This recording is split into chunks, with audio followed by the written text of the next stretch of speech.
In the middle of tremendous darkness and personal tragedy, false lights are trying to guide us, and they can bring shipwreck. We must be focused on God's pathways and His light in the storms of life. Christ is the light of navigation.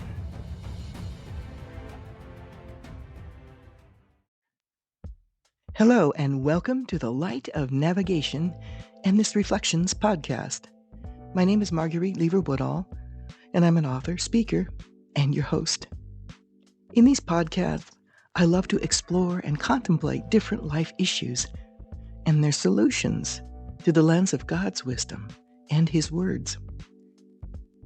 In this 23rd episode called Unflappable, we're going to explore what it is, what it means to be unmoved by the fear or terror of the suddenlies of life. Is God's peace truly an anchor in your life? Join me in giving thought on the tough issues, and let's discover God's pathways through them. I've had my fair share of hair-raising incidents in life. What about you? The spiritual encounters with the enemy of our souls can be terrifying, or at the very least daunting. Sudden fear is a common experience for most of us in life. On a personal level, what strikes fear in your heart? Recently, after coming out of a brief, hair-raising demonic encounter, I heard the Lord say these words: "Be unflappable." It was a command that I couldn't and will not ignore. During this terrifying incident, I was not shaken, but anchored in the peace of Christ. Through God's grace that only He can give, I was unmoved and unruffled during the brief experience. Being battle-hardened in this arena is invaluable as well. For me, this is an occasional event because of the call on my life. Most of us don't experience this kind of encounter. Lucky me. When those sudden life events occur, how unflappable are we? How unflappable are you? Some call these unexpected, fear-filled events suddenlies. I'm talking about the news of the sudden death of a loved one or some tragic event, a close encounter or brush with death, or a major calamity, financial or otherwise. What about the more minor life events that occur and yet still rattle us deeply? They're not suddenlies, but they're just as frightening. Ladies, what about the loss of your purse?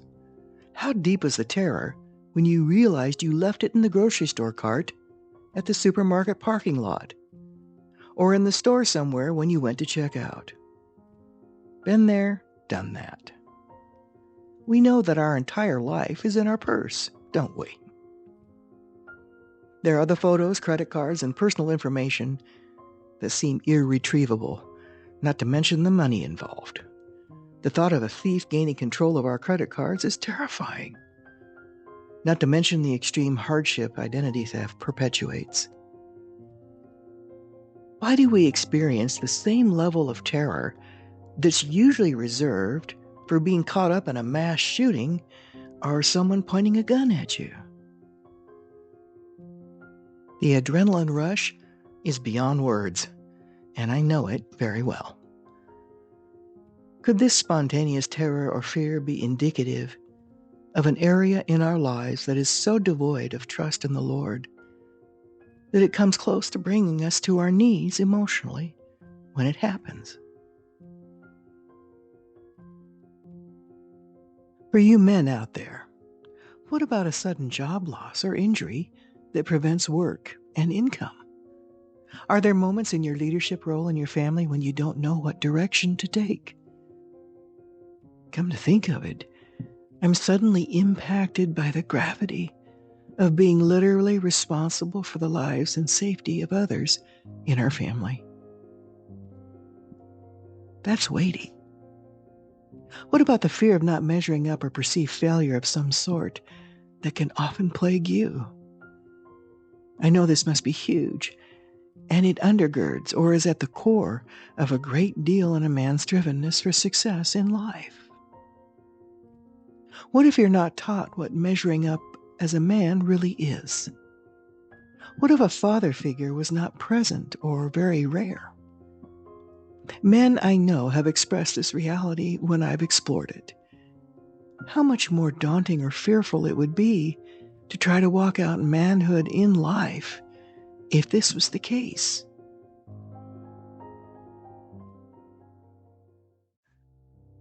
How do we live internally at rest?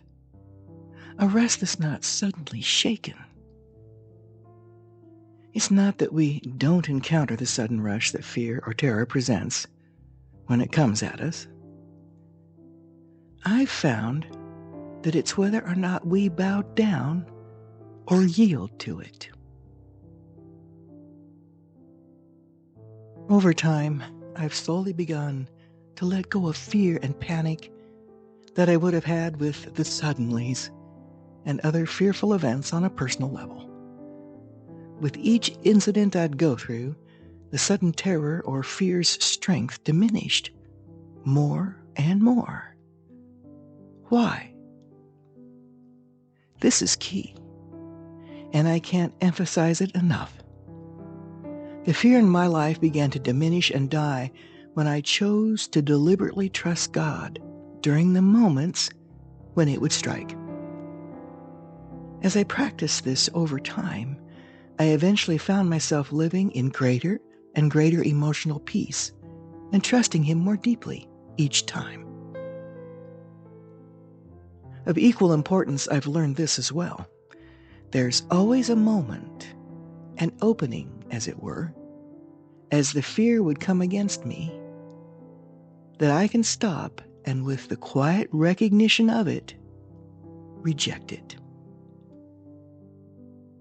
Simultaneously, after recognizing the moment at hand, I began practicing a deliberate turning or shift to God internally and choosing to yield to Him my emotional well-being in those moments and entrusting it to Him quickly. There would follow an immediate dissipation of the fear's presence. This has been for me a deliberate and progressive journey out of the fear and terror that life can present. Strongholds of fear are not usually torn down in a day. And please don't think that I've arrived. I haven't. I'm still learning to dwell in the peace of Christ. But I've also made tremendous progress.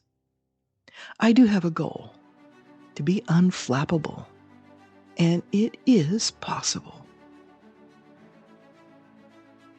There's the old idiom of who will blink first. By definition, it means to be the first party in some situation to give in or back down. We shouldn't be blinking at all in the face of fear as Christ followers. This fits perfectly what it means to be unflappable.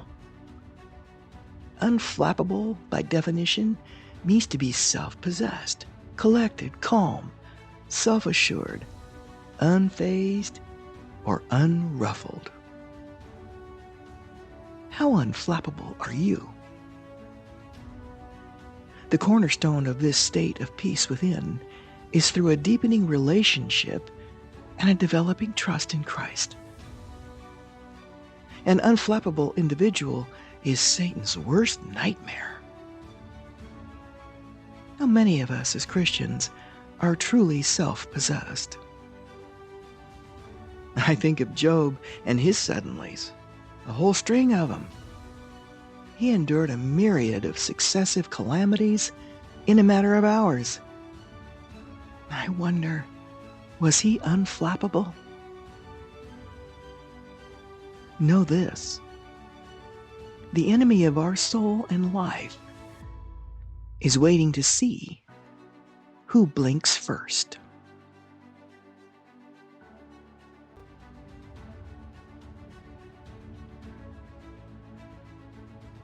The steadfast of mind you will keep in perfect peace, because he trusts in you. Isaiah 26, verse 3.